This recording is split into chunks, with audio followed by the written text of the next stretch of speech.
All right. So now,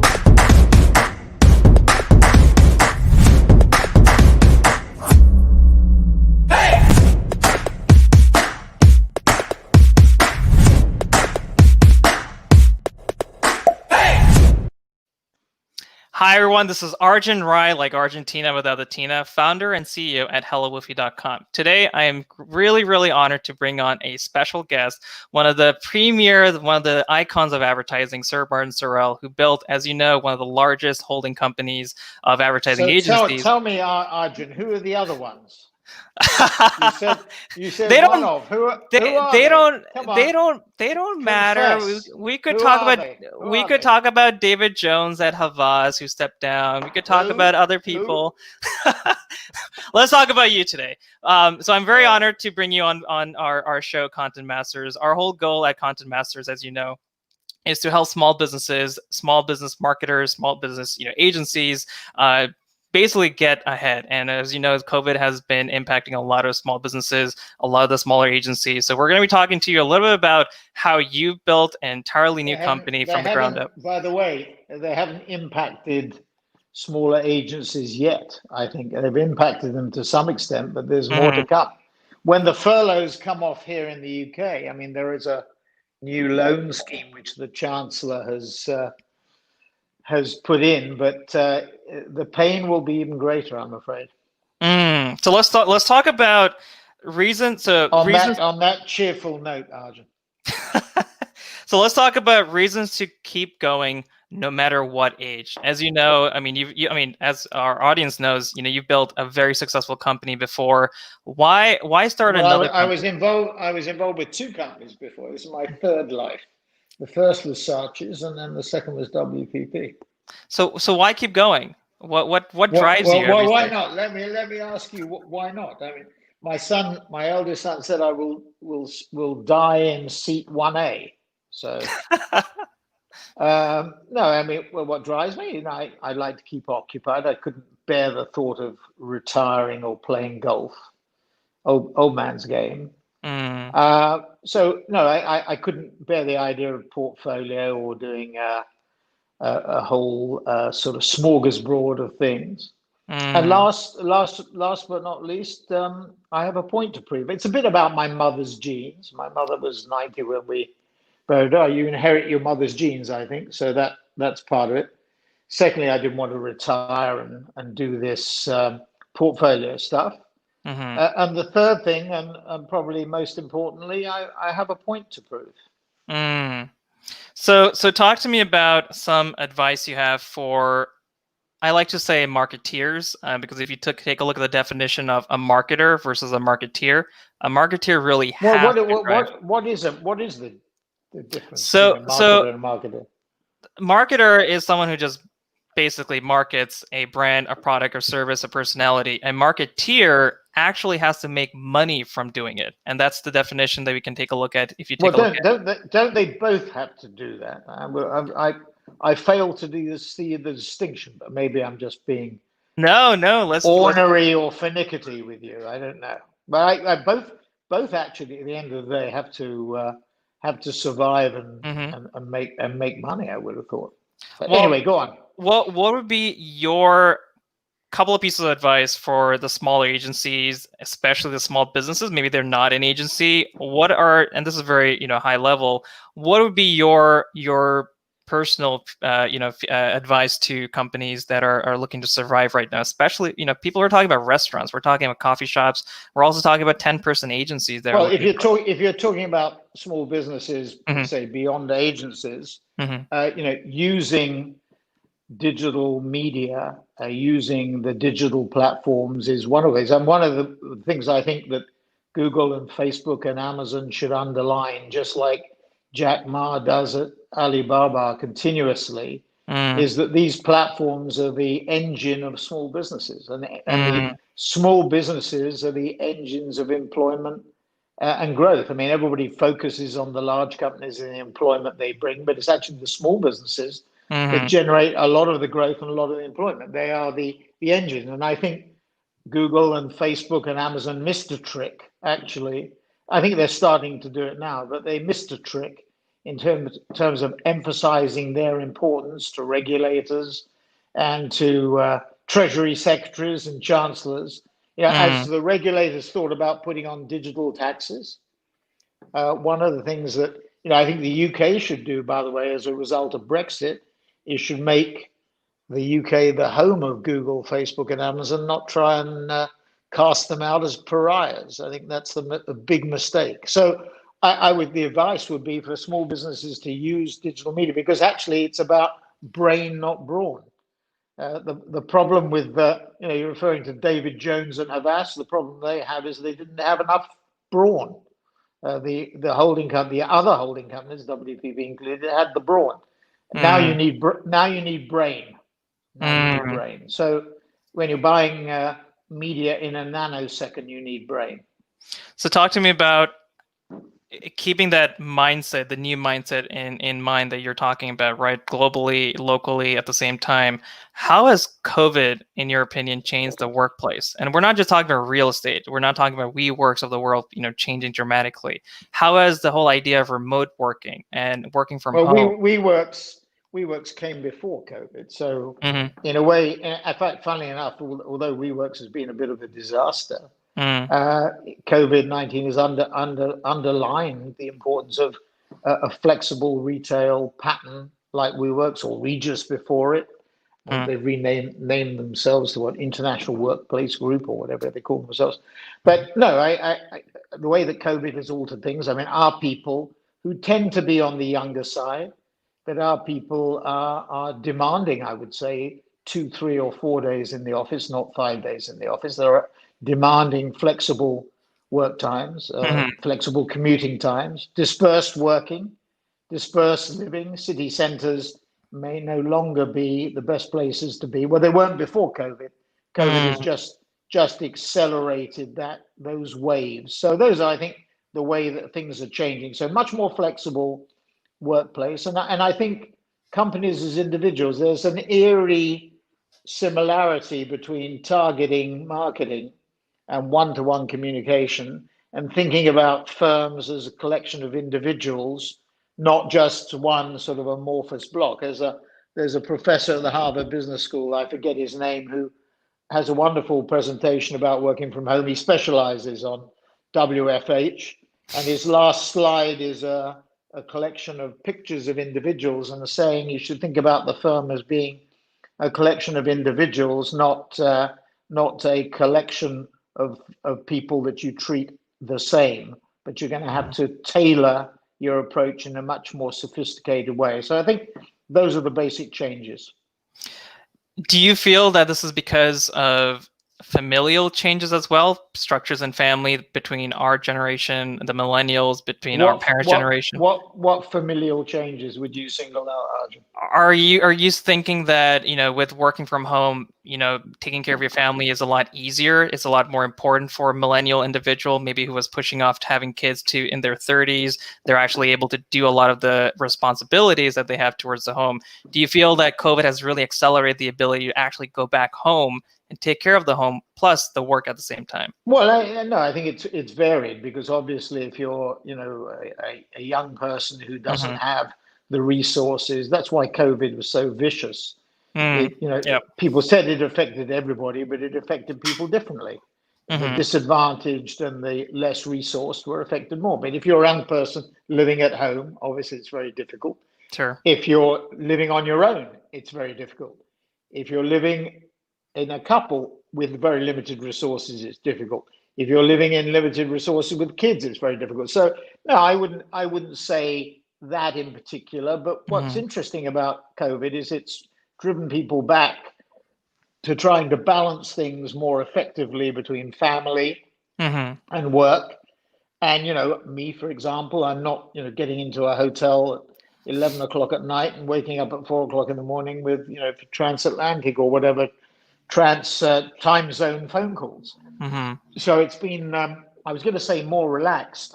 It hasn't been more relaxed because it's been more hectic in many respects, but I think it's been more balanced actually in an odd sort of way. But I'm fortunate because I have resources and I have more space, and therefore I've been able to manage my life in a bit more effectively than I would. Now, I will do less travel, less frequent trips. I'll do fewer trips, but for longer, I think, in the future, and not rush off frenetically. And of course, the technology is developing and changing all the time.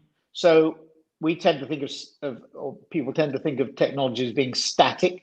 But I'm sure there are a couple of people in a garage somewhere in Bangalore or Beijing or Sao Paulo or even Silicon Valley or Silicon Fen here in the UK or Silicon Roundabout here in the UK, in London, who are thinking about how we can improve technology and make it even more effective. Beam me down, Scotty may well be within our grasp. I don't buy that argument, that as much of that argument that you have to see people, look at them in the eyes. I mean, that's true. But I think that's more to do with old farts being worried about control. If you don't see them, you can't control them. And of course, there are other ways of measuring productivity. And our productivity at S4 is probably not wavered much since COVID. We've been at this now I did my 27th weekly summary. So we're well over half the year now, getting over half the year in lockdown or something akin to it. And productivity has continued to be strong. We haven't had a down month at all. The nadir of our fortunes actually was April, when we were up 3%, like for like year on year. And we've accelerated sequentially all the way through August. So we're doing well. Well, that's awesome. We should definitely talk about HelloWoofy as well with you offline, because we grew to in my math, 18,000% this year, and I personally feel an obligation to help other small businesses as a result. So let's talk about S4. You mentioned it briefly in terms of your structure. You don't have offices anymore. Am I correct? We do have some offices, but our utilization in Asia, it's probably about 50%. I would say in Europe, it's around 15, 20, 25% in some cases. And in America and North America and South America, it's probably under 10%, maybe 5%.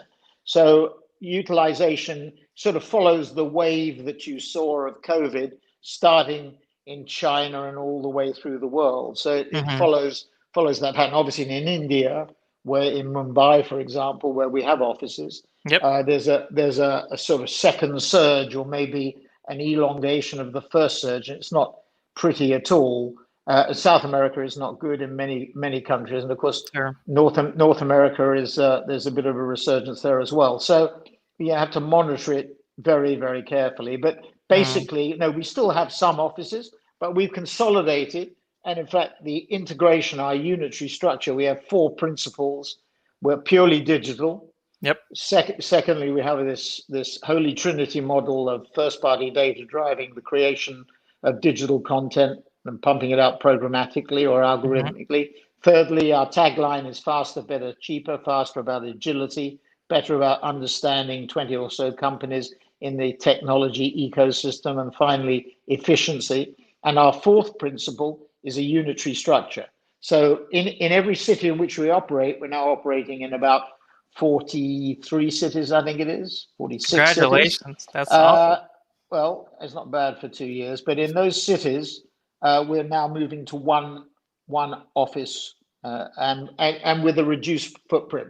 So we're being more efficient, and we're investing more money in people. In the first half of this year, whilst the holding companies were chucking out 50,000 people, or forecast to chuck out 50,000 people. We actually added about 22% to our headcount. And as we go into the second half of the year and into Q4, with wins such as BMW in Europe, with BMW and Mini in Europe, we'll be adding about another 10% to our headcount. So we'll be about 3,300 people by the end of the year. That's kudos to you and a huge respect for you to be able to build something like that. We're at the beginning. So what does it mean for hiring? Now, one of the reasons why we were able to put our, say, HelloWoofy.com website together for maybe $3,000 as opposed to hiring an agency in New York, where we're headquartered, spending $50,000, is because we use Fiverr, we use Upwork. We built the entire platform for under $150,000 as well. How do you feel about hiring remotely more so today beyond country borders for small agencies, for small businesses? Is it easier? Is it better? I mean, what is your whole Well, ideology? it's early to say whether it's better. Hmm. It's certainly easier. Whether it's better or not, we'll see. I mean, we've actually acquired. We don't call it acquisitions; we call them mergers. You know, Hmm. we structure our transactions all half shares, half cash, because we're very concerned about uniting ownership and control. We Sure. have no fragmented structures. I mean, you mentioned David Jones at the beginning. I mean, you and Mr. Jones is very fragmented. It's almost like an investment trust, the investment Hmm. company. It's Hmm. not really an operating company. It's bits and things all over the place. And what we have is an integrated structure. But as we add companies, we've actually our last addition, Dare.Win, which is effectively Media Monks in Paris, in France. We did that on Zoom. Hmm. We did know the principals. We knew their work. We obviously checked them out with clients and within the industry, but we actually developed the transaction. We'd actually done, I think it's 4 or 5 transactions during COVID, Hmm. small ones. Hmm. Data and analytics, the main part of it, and then adding Dare.Win on content. But in all cases, we've used virtual technology in an effective way. We'll see. I think increasingly using remote ways of working will become more and more important, Hmm. COVID notwithstanding. Even before COVID, it was sort of moving that way. City centers Yep. were becoming too expensive. Yep. San Francisco was going through the sorts of issues that have been accelerated by COVID-19, and the same would apply to a city like New York or Chicago or indeed London. And I think we will see changes in patterns. It's a controversial thing to say that a lot of people, I see KKR bought 5% of a major property company here, office property company here Hmm. Hmm. yesterday on the basis that it was they think that people were over indexing on the fall of Mm. city centres and office buildings. We'll see in time, but I think COVID will change behaviour for a significant period of time. Do you think politics has anything to do with that in Do I driving think change? Politics? politics in what way? Do you think that the regulation was too far behind and not in tune with what COVID didn't prepare small businesses for or marketers for? Or do you think that all the governments are doing? We talked about this briefly in the beginning. Do you feel that the governments are proactive enough and moving fast enough for small businesses in general, or even marketing agencies in the world? Well, I think there's been a lot of wastage in the programs. For example, I saw a TV clip yesterday evening, about the loans that have been made to Hmm. small businesses Yep. and significant amount of frauds. I mean, for example, you can get a loan here in the UK, 50,000 up to £50,000 for a small business, and the company formations. It's very interesting. With COVID, the number of companies that were actually formed fell steeply. When the Chancellor, our Treasury Secretary, started to extend loans to companies, the number of registrations of companies rose dramatically. And Hmm. there's a suggestion a large number of those companies were fraudulently getting loans. And in the case of the US, there was a lot of, let me put it like this, variability in the ability of companies to raise money from the government. So Yeah. I think there has been significant wastage, but that has been because the systems, quite rightly, were introduced very quickly because COVID had such a dramatic impact on business, whether large, small, or medium sized, Hmm. that Hmm. government had to move quickly. We couldn't wait like we did around the financial crisis for the TARPs to kick in March of 2009 when the crisis happened. Lehman happened in September of 2008. I mean, Hmm. all credit to governments; they moved very quickly. Central banks moved very, very quickly with fiscal and monetary stimulus, and that was needed this particular way around. But inevitably, there's a significant amount of waste. Now, politics, I think they did move quickly, but the administration of some of these programs has left something to be desired. And small and medium-sized businesses, you sort of kick the can down the road, and once these programs sort of die off, obviously the impact is going to be huge. Really, these programs are a bridge to a vaccine. I mean, the vaccine probably will come in Q2 of next year. That's when I think we will have a vaccine or vaccines that have been approved, produced, distributed, and people have been vaccinated. So I think the bridges, to survival or for survival have to last until Q2 of next year. And I just want to make sure our audience is able to see your website, s4capital.com. Yeah. That is, Yeah. I mean, that's a lot of people, a huge amount of, diversity across the world. So again, kudos to you. We ourselves nearly died 50 times at HelloWoofy, and we made it work through COVID, through everything, co-founder issues, and having $12,000 in the bank. So we do feel for it when we see other entrepreneurs, other founders show resilience. So kudos for that. Speaking of co-founder issues or workplace and politics and things of that nature, obviously the audience is a little bit aware of the WPP circumstances. What is your advice to a business professional today that is going through co-founder issues, or maybe a startup founder, or someone who's just getting started? What are your tips for, maybe you don't want to hire a co-founder too fast, maybe you want to wait a little bit, maybe you don't want to go into the whole ideology where investors only want 2 co-founders, they want fund solopreneurs. What's your take on the whole idea? So don't quite understand what the question is. What are you saying? What are you saying?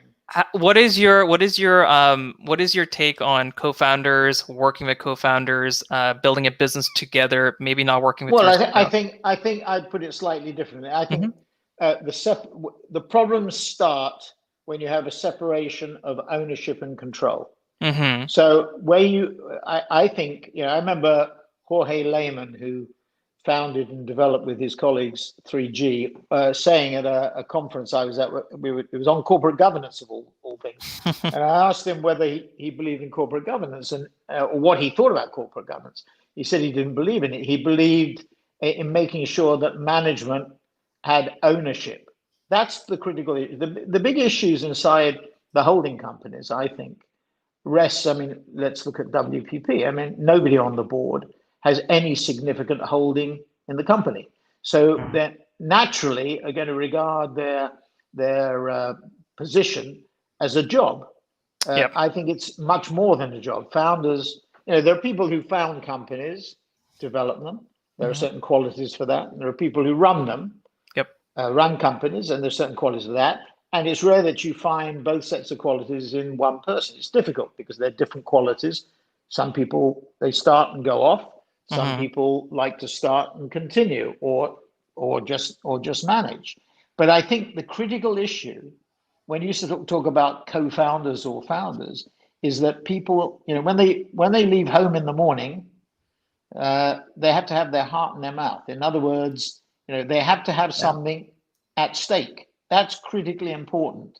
When you don't have something at stake, you tend to think of it as being a sinecure or a job. And you look at the boards of many companies, they don't have, in fact, some legislation and some company rules militate against that. For example, here in the UK, it's frowned upon for non-executive directors to have significant equity stakes because it prejudices their independence, people think. I don't think it does. I think long-term share ownership is absolutely critical. I don't think private equity is long enough in terms of its viewpoint. Usually private equity holding periods of 5 or 6 years, not long enough. I believe in long-term brand building and starting something and building it over long periods of time. Now, the rise of technology and the continued growth of technology militates against that. I think, as McKinsey say, the average company in the FTSE 100 or the S&P 500 lasts for about 17 years. The average CEO, by the way, only lasts for about 5 years in an uncontrolled listed company where you have that separation of ownership and control. But I think long-term thinking and uniting ownership and control is critically important. Warren Buffett said many years ago, options were useless, basically. He said you wouldn't give an institution a call on your stock for 10 years at no cost. So why do you give it to management? So I think options are useful. People should go out, borrow money, mortgage their house, whatever it is, and put money into the business and really, that will make it much more important. That's one of the examples, and one of the individuals I look up to is John Ledger. If you remember, he was a Yeah. former CEO at T-Mobile. I mean, can you imagine someone who breaks into AT&T parties to promote T-Mobile? It almost felt like looking at a founder when I used to hear his stories. I had the privilege of meeting him backstage, actually, at a concert once, and he has that aura of a founder, but he just went through the ranks. And the mauve T-shirt as well. But Yes. What's important to it reminds me, as you were talking, there's a famous football manager at Liverpool, not Jurgen Klopp, the German manager who's had a lot of success recently, Right. but one of his predecessors, Bill Shankly, who said football is not a matter of life and death; it's more important than that. So that's what you have to feel. That the company is not a matter of just life or death; it's more important than that. And I would argue, or perhaps suggest, that Tim Cook is an example of that. He doesn't have the mindset of a founder like Steve Jobs did. He's very much an operator. To your earlier point, we've seen other competitors in our industry as well have brought in other people to run the company, and the founder is no longer there. The product, the service, the customer service, it all takes a toll. Well, remember, you mentioned Steve Jobs. I mean, they pushed him out of Apple, and he came back. Yeah. But towards the end, I think, and having a finance operator take over a visionary company that was all about design and customer experience, kind of, in my opinion, was a dislodge. But we can argue about that all day. Tell me about, in your advertising efforts that you're doing today, many of the ads that we started seeing during COVID, right? We were seeing that people were actually doing those in a design that looked like a Zoom frame. You'd have, progressive ad was one of them. You had funny little avatars. Are you taking an opportunity right now to use many of the work from home ideologies and things of that nature into the creative? Yeah, I mean, both Media Monks, we have two sides to our business: content, which we built around Media Monks, and data and analytics and digital media, which we've built around Mighty Hive.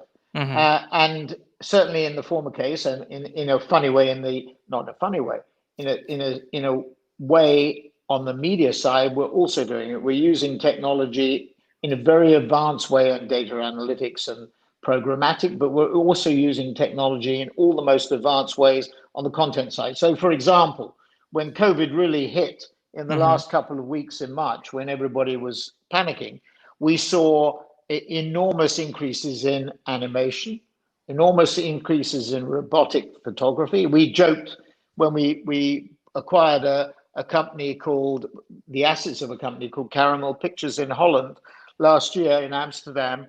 We joked that we had acquired more robots than people, and that proved to be very prophetic. So, robotic camera work and production, and then the third area, which is absolutely huge, a huge revenue stream for us, is the conversion of live events into online or virtual events, and we've done that with the NBA and Verizon. We've done that with Oculus and Facebook.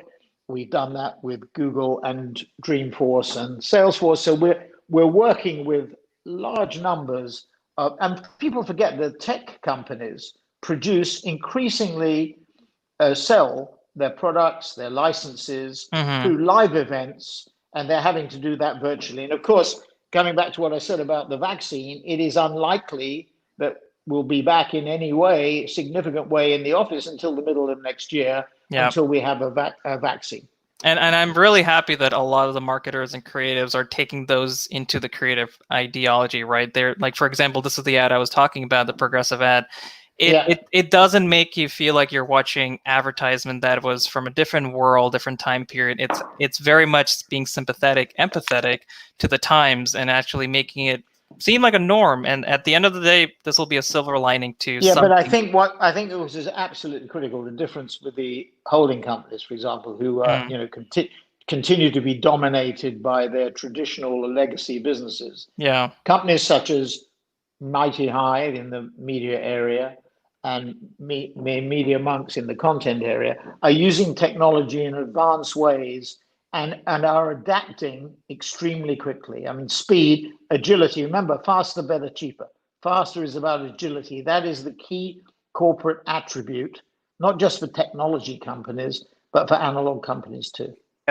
Yep. So what percentage of your business is in those different areas, content versus digital media versus content is about 70%, mm-hmm. and data and analytics and digital media about 30. I'd like it to be about 60-40. And mm-hmm. geographically, we're 70% North and South America. We're about 20% Western Europe and about 10% mm-hmm. Asia Pacific. And I would like it to be 40-20-40, because those two bookends mm-hmm. of North and South America and Asia Pacific, along with perhaps the Middle East and Africa, are increasingly going to become the areas of the world that are more and more important. Western Europe is important in terms of size, but in terms of growth, I think in the coming years is going to have increased difficulty. And I think that just validates the point that content creation is super important for any business that's looking to be basically found online. It's content marketing, social media marketing. It's so critical, not just for the big companies, but every company has to compete locally on a global scale. Right. So I have a couple of questions. These are, quick firestorm questions.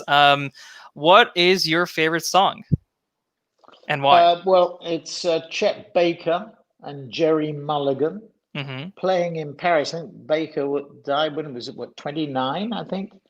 Drug overdose at 29. I think he was about 27, 28. It's a live performance, My Funny Valentine. What's your favorite book and why? Well, the favorite book at the moment is my father always could recite Talmud and the Shakespeare. Amazing. I mean, for a little Jewish boy from the East End of London, his parents came here to the UK in 1899. They're Ukrainian, as best as we can figure out, and they signed their wedding certificate. My Zayda and Bubba signed their wedding certificate with a cross, and the 4 witnesses signed with a cross. And my father, God bless him, there were no iPads or things. So what did you do when you came home from school? And he had to leave school when he was 13. You read Shakespeare and you read the Talmud. So somebody gave me a whacking great version. Noem is the version. NOEM version of the Talmud, gave me a copy of it, and that's what I'm embarked upon reading a little bit about every day. But my dad was extraordinary because he could recite huge tracts of Shakespeare and the Talmud. And when you think about the fact that had very little formal education, left school when he was 13 with a violin scholarship, and to his dying day, he could. I used to do speech competitions at school with Simon Sharma, who's now a famous historian, and the two of us would go. My father would sort of tutor me on King Henry V at Agincourt, or Richard III, or As You Like It, or Midsummer Night's Dream. And I used to always, I would annually rehearse this, and I had a good memory, still have a reasonably good memory, but I would always flub one line. My father could recite it perfectly, unbelievable, to his dying day. So the Talmud is something I'm looking at the moment. And the last question, it has to do with emojis and the fact that they drive significant uplift in engagement. We actually end up building a search engine that figures out, based on what you enter, which emojis, which hashtags, which words, images will do really well. My question to you, Sir Martin Sorrell, is which emoji is your favorite? And these are emojis that are being used right now around the world in real time. Which one are you most into? The heart. The heart. Is this one over here on the top left? That'll do. All right, that's it. Sir Martin Sorrell, do you have any other pieces of advice? Anything else you want to say before we part ways today for our audience? Just learn code and Chinese. Code and Chinese. All right. Well, thank you so much. Thank you so much for your time. Thank you so much for your time, Content Masters. Good luck to you, Woofy.